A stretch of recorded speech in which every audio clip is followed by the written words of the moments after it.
আসসালামু আলাইকুম প্রিয় দর্শক, সবাই কেমন আছেন? আশা করছি ভালো আছেন। তো আজকে আবারও হাজির হয়ে গেছি নতুন একটা রেসিপি নিয়ে। আজকে আমি আপনাদের করে দেখাবো সকালের ব্রেকফাস্টের একদম নরম তুলতুলে স্পঞ্জি জালিদার বন রুটির রেসিপি। তো ভিডিওটি প্রথম থেকে শেষ পর্যন্ত দেখার অনুরোধ রইল। ভালো লাগলে অবশ্যই লাইক দিয়ে চ্যানেলটিকে সাবস্ক্রাইব করে আমার পাশে থাকবে। তো আমি বড় সাইজের একটা বাটি নিয়েছি আর একটা চালনি নিয়েছি, আর এই বাটির 2 বাটি নিয়ে নিলাম ময়দা। যে ভালো করে ময়দাটাকে চেলে নিচ্ছি। তো ময়দাটা চালা হয়ে গেছে, এবার আমি দিয়ে দিচ্ছি এখানে অল্প একটু লবণ আর 2 চামচা মতো ড্রাই ইস্ট আর 3 চামচা মতো আমি চিনি দিয়ে দিচ্ছি। দিয়ে খুব ভালো করে এটিকে মিশিয়ে নিচ্ছি। এবার আমি 1 কাপ দুধ নিয়েছি। তো এবার আমি অল্প অল্প করে দুধ দিয়ে ময়দাটা মেখে নেব। তো এখানে দুধটা আমার হালকা কুসুম গরম আছে। সম্পূর্ণ দুধটা আমি এবার দিয়ে দিলাম। দিয়ে এবার পেছলাটা রেখে দেবো। দিয়ে হাত দিয়ে খুব ভালো করে সফট একটা ডো করে নেব।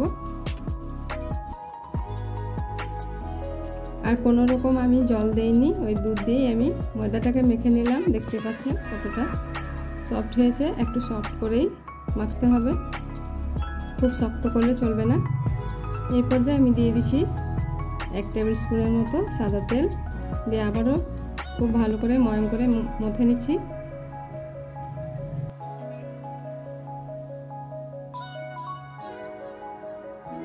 তো অল্প একটু আরও দিয়ে দিচ্ছি সাদা তেল।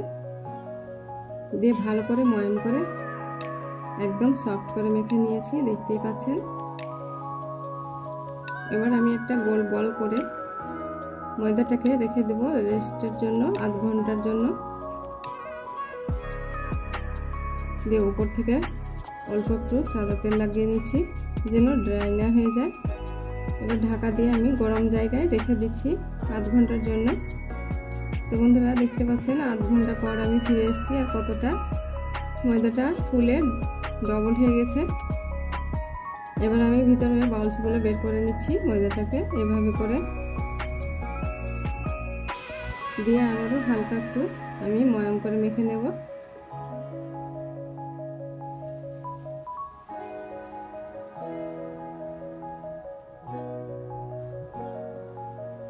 এবার আমি 3 ভাগে ভাগ করে নিচ্ছি, লেচি করে নিচ্ছি।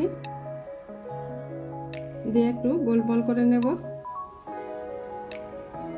বন্ধুরা এই নাস্তাটা সকালে ব্রেকফাস্টে কিন্তু রুটি, লুচি, পরোটা কিছুরই প্রয়োজন পড়বে না।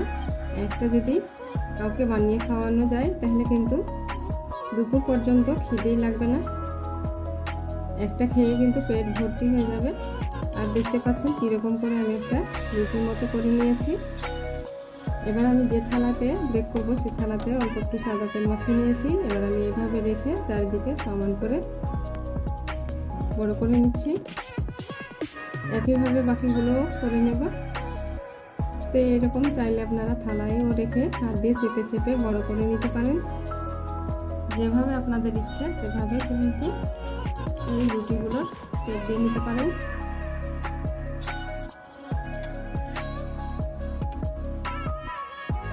তো একইভাবে আমি সবগুলো করে নিয়েছি, দেখতেই পাচ্ছেন বন্ধুরা।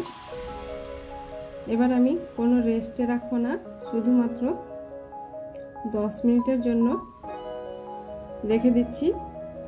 বেশি সময় ধরে রাখার কোনো প্রয়োজন নেই, শুধুমাত্র 10 মিনিটের জন্য আমি রেস্টে রাখছি।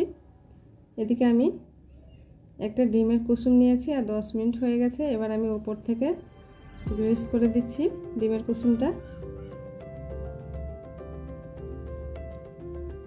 এতে করে রুটিটার কালারটা খুব সুন্দর আসবে, একদম দোকানের মতো কালার আসবে। এবার উপর থেকে আমি দিয়ে দিচ্ছি সাদা তিল। এটা পুরোপুরি অপশনাল, আপনাদের কাছে থাকলে দিতে পারেন, না থাকলে দেওয়ার কোনো দরকার নেই। দেখতে ভালো লাগার জন্য আমি দিলাম। এবার উপর থেকে একটু লাল লঙ্কার গুঁড়ো ছিটিয়ে দিচ্ছি। এটা কোনো লাল লঙ্কার গুঁড়ো কোনো ঝাল লাগবে না, একটু দেখে ভালো যেন লাগে সেই জন্য আমি একটু ছিটিয়ে দিচ্ছি। এবার আমি আগে থেকে কড়াইটা গরম করে নিয়েছি। এবার থালাটা বসিয়ে আমি আধ ঘন্টা ব্রেক করে নেব। আর আধ ঘন্টা পর আমি আপনাদের দেখাচ্ছি, দেখতে পাচ্ছেন কি সুন্দর একটা কালার এসছে। এবার আমি নামিয়ে নিয়ে ঠান্ডা করে নেব। তার আগে আমি অল্প একটু গরম গরম অবস্থায় ঘি ব্রাশ করে দিচ্ছি। আপনারা চাইলে বাটারও করতে পারেন কিংবা সাদা তেলও ব্রাশ করতে পারেন।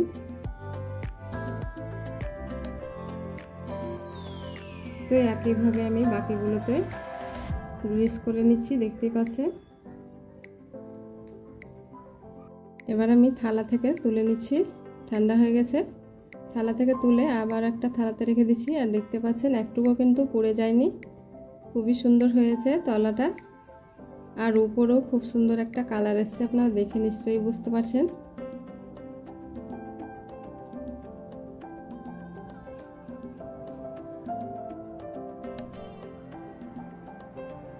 এই যে দেখুন বন্ধুরা, কি সুন্দর একটা কালার এসছে আর কি সুন্দর লাগছে রুটিগুলো। তো আমি আপনাদের একটা ছিঁড়ে দেখাচ্ছি। আর দেখতে পাচ্ছেন কতটা নরম তুলতুলে হয়েছে। একটা খেলে কিন্তু পেট ভরে যাবে, আর কোনো খাবারের প্রয়োজন পড়বে না। আর এই যে দেখুন কতটা ফুলে জালিদার হয়েছে, ভিতরে একদম নরম স্পঞ্জি হয়েছে।